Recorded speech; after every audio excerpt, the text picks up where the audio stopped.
Começa agora o programa Transição, a visão espírita para um novo tempo. Hoje temos a alegria de receber mais uma vez em nosso programa o Dr. Alberto Almeida. Como vai, Alberto? Estou bem, alegria de estar aqui com você novamente. O Dr. Alberto Almeida é médico, homeopata e terapeuta transpessoal. Alberto, o que vem a ser terapeuta transpessoal, essa abordagem transpessoal? É uma abordagem holística que considera o homem na sua integralidade, como um ser biológico, emocional, que estabelece relações sociais, que tem uma dimensão mental, que tem uma perspectiva cultural e que agrega a essas outras dimensões a perspectiva espiritual. Então é um ser holístico, um ser cósmico. Uma abordagem transpessoal, ela contempla necessariamente o ser nessa abrangência integral que a vida comporta dentro desse olhar mais aprofundado. A transpessoal é uma abordagem que se espraia pela pedagogia, pela psicologia, pela medicina, pela administração. É um jeito de olhar o mundo, um jeito que tem uma abrangência holística. Muito bem. Alberto, mas vamos ao nosso tema, né? Hoje nós vamos falar sobre a mediunidade à luz do Espiritismo. Então, você poderia dizer para todos nós, o que vem a ser mediunidade, Alberto? Mediunidade é uma aptidão que o ser humano tem, resultado de uma constituição orgânica, que tem, portanto, uma característica genética e que faz parte da nossa estrutura de ser como uma percepção que está além dos 5 sentidos. Na fala do grande metapsiquista Charles Richer, é o 6º sentido. É uma dimensão do ser humano que está em nível da paranormalidade. Nós temos a normalidade, temos a anormalidade, que são as patologias, e temos a paranormalidade, que está ao lado do comum, ao lado do habitual. A mediunidade é uma aptidão que o espírito, reencarnando-se por muitas vezes, vai acumulando experiências e vai desenvolvendo ao longo do tempo este 6º sentido. Um dia, quando galgarmos o processo evolutivo mais avantajado, nós deteremos a mediunidade como uma faculdade comum, tal como é a visão, a audição, a memória, a inteligência. E dentro dessa visão, todas as pessoas podem ser médiuns, Alberto? Allan Kardec diria no livro O Livro dos Médiuns, que todo aquele que sente num grau qualquer a influência dos espíritos é por esse fato médio. E dizia ele que é muito raro encontrar um ser humano que não tenha dela rudimentos, e de que a mediunidade, por assim dizer, no seu sentido genérico, ela pertence a todos os seres humanos. No lato sensu, todos nós somos médiuns. Mas o codificador haveria de fazer um encaixe, um desenho diferente dessa conceituação, quando ele diz que, usualmente, nós chamamos de médium aqueles em quem essa faculdade se mostra ostensiva, bem caracterizada, com efeitos patentes, decorrendo de uma organização mais ou menos sensitiva, ou seja, dependendo da forma com que o organismo se coloca. Então, a mediunidade no lato sensu, todos somos médiuns, mas no estrito sensu, algumas pessoas detêm essa aptidão mais pronunciada e que se manifesta dentro de uma regularidade, dentro de uma repetição que está relacionada à estrutura biológica, neuropsíquica que a pessoa detém, herdada dos seus pais. A essas pessoas especificamente é que nós tratamos usualmente como os médiuns. A mediunidade, ela antecede o espiritismo. O espiritismo tem um pouco mais de 1,5 séculos e a mediunidade já está na cultura de todos os povos. Moisés, ao seu tempo, já até proibia o fenômeno mediúnico, significando de que ele existe essa comunicabilidade. Ela galga os espaços culturais com nomes diferentes. Aqui chama-se a mediunidade como um carisma. Ali, um fenômeno mediúnico é caracterizado como demoníaco. Mais adiante, na mesma crença ou na mesma cultura, é chamado como um fenômeno divino, o Espírito Santo. Cada religiosidade, cada cultura tem o seu enquadre da mediunidade, com outras terminologias, com outra nomenclatura, mas trata da fenomenologia, porque ela é inerente a todos os seres humanos. E a mediunidade, Alberto, ela pode causar algum tipo de problema para as pessoas, algum distúrbio para as pessoas que não a usam como deveria? O que você pensa a respeito disso? A mediunidade é uma aptidão e, como tal, ela não é boa nem má, ela é neutra, ela é amoral. A forma como eu lido com ela é que dá um sentido positivo ou um sentido negativo. Tal como a memória em si mesma não é boa e não é má, tal como a inteligência não é boa e não é má, eu posso utilizar a inteligência para corromper, mas eu posso utilizar a inteligência para o bem comum.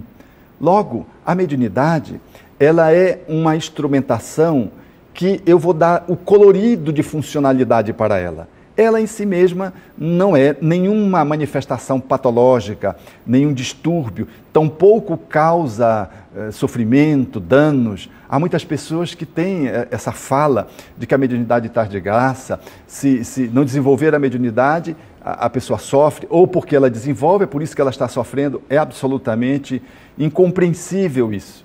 Porque o espírito, quando renasce, ele traz uma plataforma de atividades, um programa de ações, e esse programa de ações tem relação com o tipo de vida e de vidas com que ele se colocou no mundo no passado. A mediunidade, ela entra como um instrumento, uma forma, uma maneira dele poder tratar as suas pendências internas, utilizando a mediunidade como um recurso para fazer face a essas pendências. Então o sofrimento é dele, não é da mediunidade. Ao contrário, se ele é médium e sabe utilizar a mediunidade funciona como uma bênção que atenua o seu sofrimento. Ao invés dele vir encarquilhado, com uma artrite reumatoide, por exemplo, em função de delitos que tenha cometido numa existência anterior ou em existências anteriores, e ele traga essa patologia como uma possibilidade de manifestação, ele pode trazer a mediunidade para atender os sofredores, os espíritos sofridos, atendendo as famílias a que esses espíritos perturbam. E nessa forma, pela ação do bem, ele vai minimizando o seu karma negativo. E assim, aquela patologia que poderia se manifestar, não se manifesta, em função de que o amor com que ele coloca a serviço do bem, utilizando a mediunidade, faz valer a fala de Simão Pedro na sua epístola. O amor cobre a multidão dos pecados. Ou seja, a capacidade de fazer o bem, ela elimina o sofrimento. O amor, ele extenua a dor. A dor, ela só se manifesta se o bem não chega primeiro. Então a mediunidade, ela é um instrumento de bênçãos, de favorecimento do belo, da arte, da bondade, da caridade, da assistência. Agora, se alguém usa a mediunidade negativamente, aí esse vai ter sofrimentos. Podemos fazer da mediunidade um instrumento de perseguição dos outros. Podemos usar a mediunidade como uma magia negativa.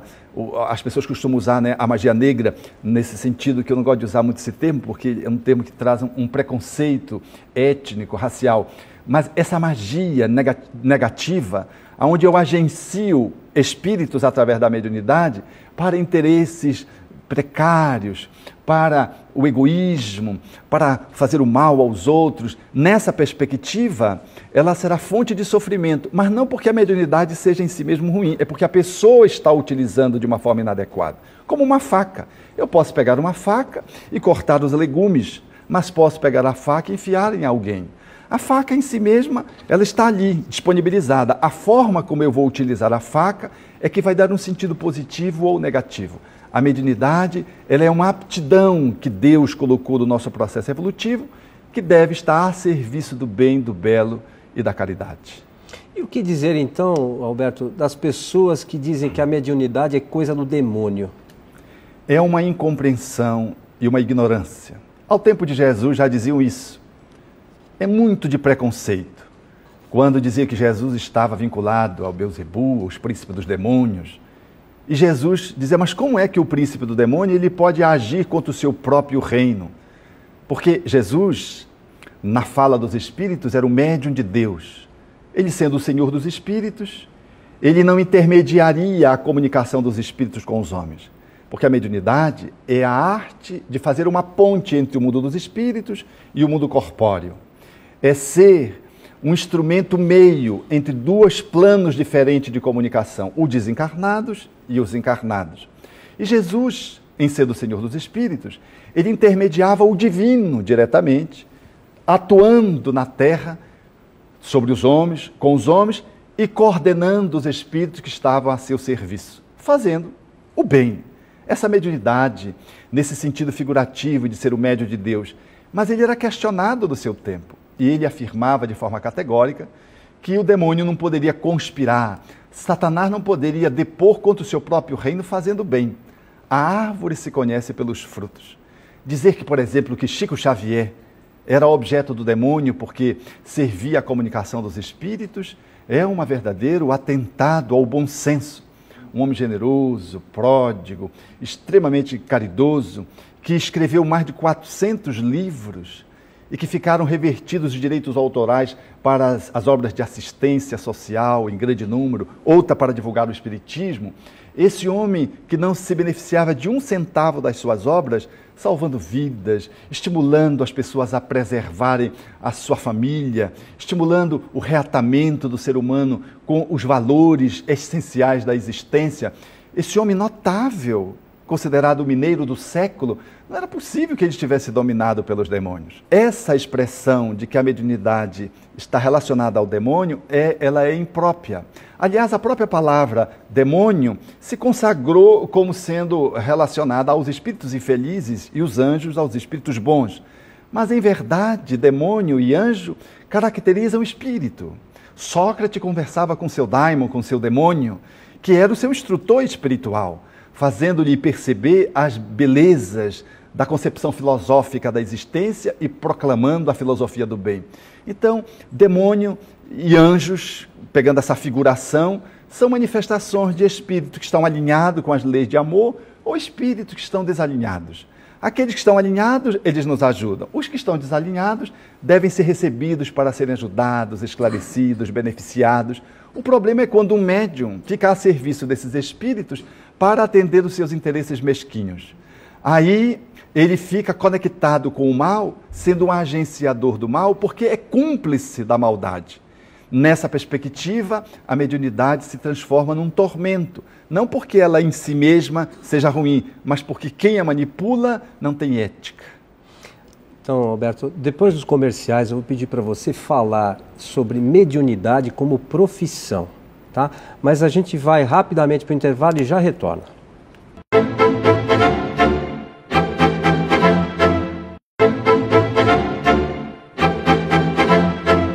Estamos de volta com o programa Transição, a visão espírita para um novo tempo.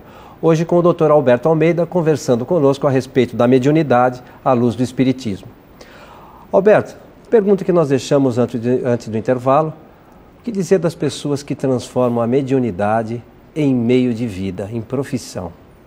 É um nível de consciência precário, segundo a percepção dos espíritos.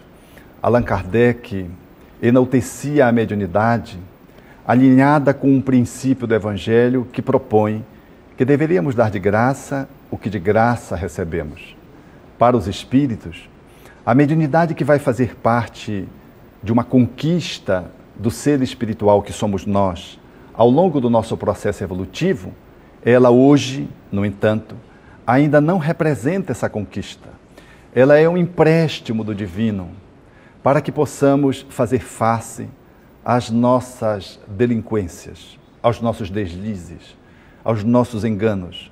O Espírito Emmanuel, através de Chico Xavier, afirmaria de forma categórica: os médiuns são aqueles que caíram desastradamente e recebem a mediunidade como forma de se rearticularem com o bem. Então, a maioria dos médiuns somos aqueles que fracassamos desastradamente, diz o Espírito Emmanuel. Logo, a mediunidade é uma concessão do divino, é um empréstimo que deve ser utilizada tal como propõe o Evangelho de Jesus: dai de graça o que de graça recebeste. Desse modo, ela deve ser exercida gratuitamente e religiosamente. Ela deve ser posta de graça. Quando se transforma a mediunidade numa atividade mercantilista, procurando ajustá-la como profissão, nós nos desviamos desse princípio, porque utilizamos-nos de uma possibilidade, de uma aptidão que nos foi emprestada, que não é nossa, a benefício de nós próprios. E não temos o controle, porque os espíritos se comunicam ou não, dependendo do arbítrio deles, da vontade deles. Nós não temos o controle para obrigar um espírito a se comunicar. Logo, quando alguém transforma a sua faculdade mediúnica numa atividade mercantil e tenta guindá-la à posição de profissão, nós observamos que, nesse momento, a pessoa sai da faixa dos espíritos nobres e alinha-se com espíritos outros que estão nesse campo do mercantilismo. A pessoa deixa, portanto, de ter a tutela de espíritos superiores.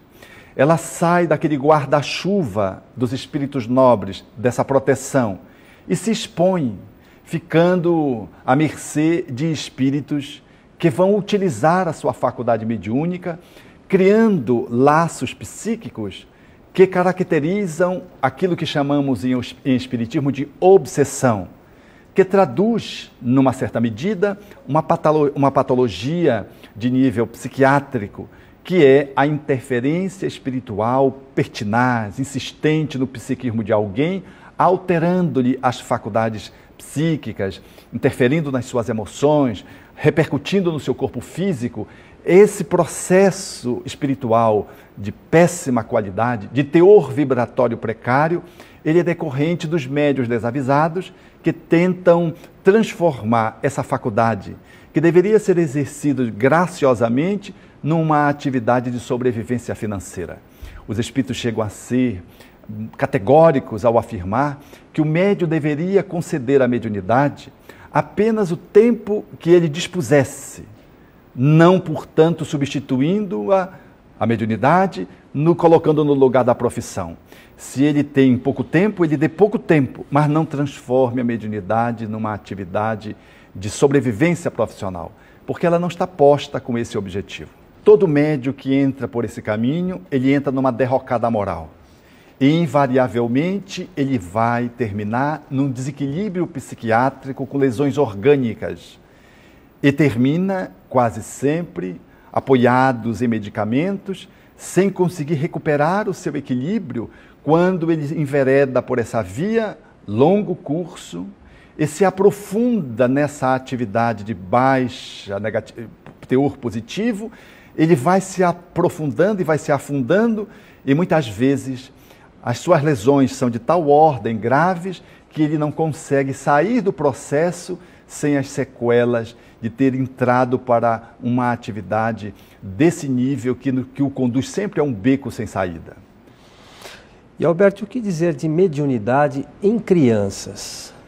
As crianças podem perceber os espíritos, especialmente quanto menores elas são, a reencarnação se estabelecendo para consolidar-se aos 7 anos na fala do Espírito Emmanuel, elas são mais sensíveis, lembram-se de existências anteriores, estão ainda muito atentas para conteúdos de memórias ancestrais e também elas registram os espíritos com certa facilidade.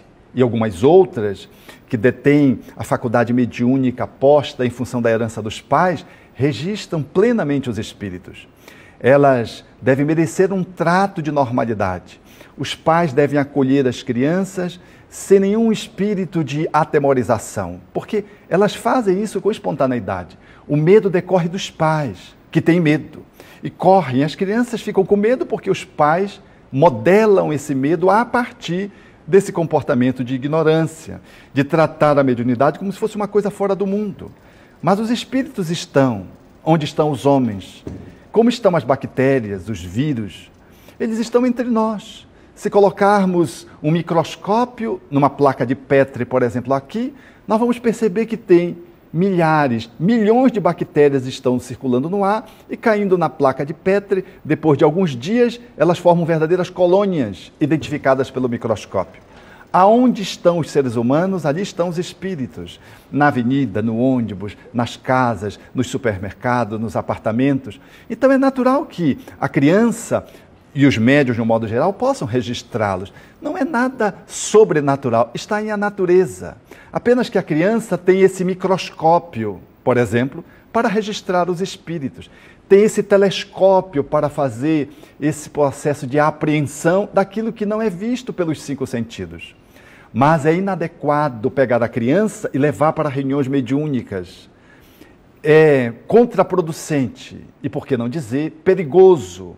Allan Kardec trata dessa questão em O Livro dos Médiuns, quando num capítulo ele analisa os inconvenientes e perigos da mediunidade. E a criança está posta nesse capítulo, no qual ele analisa com muita justeza, de que ela não tem um psiquismo ainda suficientemente desenvolvido para poder ater-se ao fenômeno mediúnico. Ela, no campo da sua ludicidade, da sua abstração, ela sofrerá de sobreexcitação. Ela não tem maturidade para lidar com os espíritos. Então, ela não deve comparecer a reuniões mediúnicas, não deve se lhe desenvolver. Os pais, tanto quanto o centro espírita, devem tratar a mediunidade da criança apenas falando das suas consequências morais, dos seus objetivos éticos. E com extrema espontaneidade, acolhem as crianças sem estimulá-las a essa comunicação, que correria o risco dela transformar em brinquedo. E o que dizer da mediunidade nos animais, Alberto? Os animais podem registrar os espíritos. Ainda questão de um mês, eu vivi essa experiência em casa. Eu tenho um gato angorá e o bichinho percebe os espíritos. E a minha esposa, que é médio, ostensiva, via um espírito num determinado compartimento da casa, para o qual o gato se encaminhou.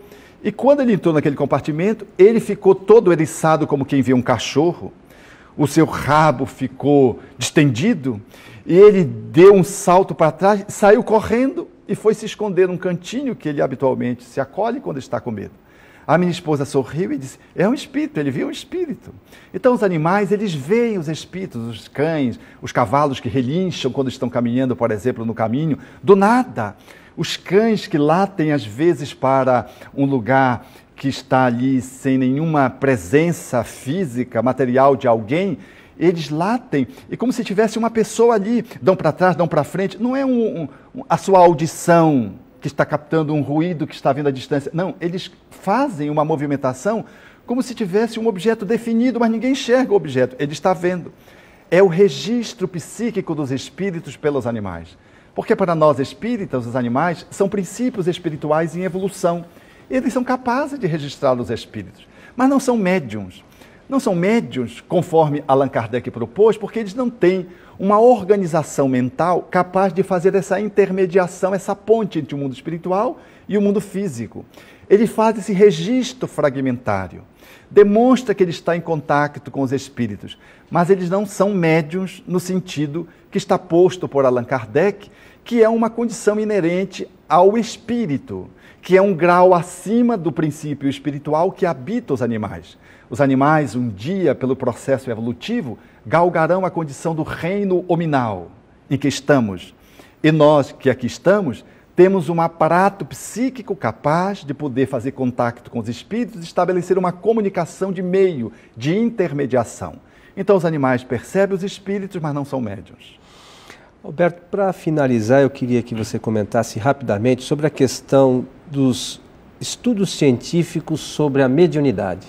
Vastos estudos têm sido feitos. Muito embora a academia ainda não tenha consagrado a mediunidade, o mundo dos espíritos, de uma forma geral, os cientistas se dividem, mas a mediunidade foi pesquisada por inúmeros homens de ciência que não tinham compromissos com o espiritismo, fundamentando e comprovando a mediunidade pelo método experimental.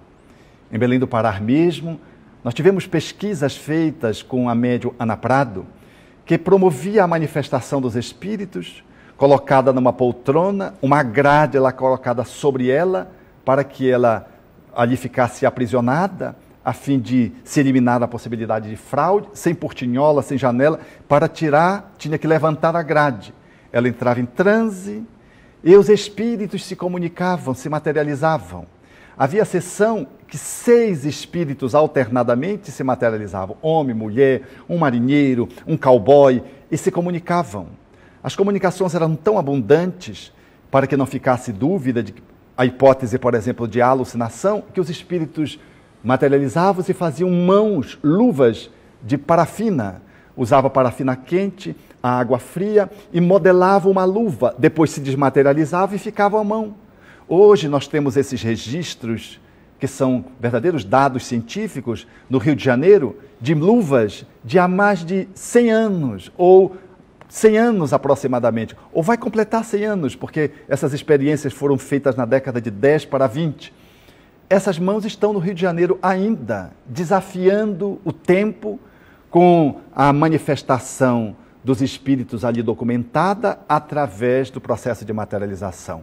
Mas as fotografias naquele tempo, que hoje não tem, hoje você tem o Fotolog, você tem o Photoshop, você tem inúmeras tecnologias da iconoclastia que fazem você aumentar, colocar um objeto, tirar um objeto. Na época não tinha isso.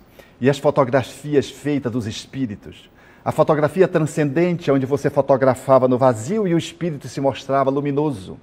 E o mais surpreendente, caro Coelho, era as desmaterializações. A médium entrava em transe, na semi-obscuridade, usava-se a luminosidade para a fotografia e a foto registra ela com a desmaterialização da perna, aparecendo o osso calcâneo, o pé tombado porque o pé se semi-desmaterializou, o braço esquerdo desmaterializado e as falanges da mão esquerda, 2 falanges completamente desmaterializadas.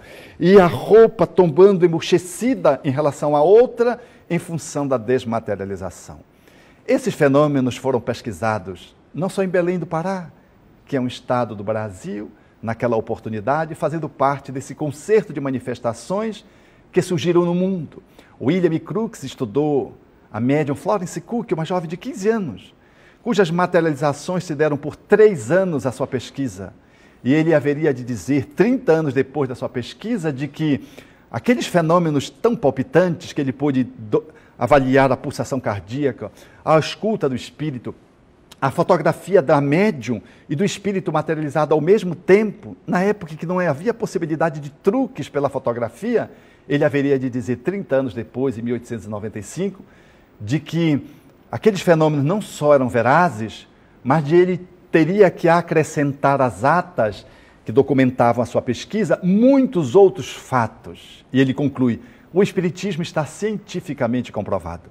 Então a mediunidade, ela ganhou fóruns de cidadania científica através desses homens respeitáveis que documentaram o fenômeno mediúnico, tal como fez o nobre Allan Kardec, que utilizou o método experimental como exímio pesquisador para comprovar a imortalidade da alma. Mas não ficou no fenômeno, tirou a filosofia e não ficou na filosofia, extraiu os princípios éticos morais para dar ensejo à humanidade a possibilidade do ser humano ter um comportamento diferenciado através dessa perspectiva espírita, que é uma doutrina científico-filosófica de consequências religiosas.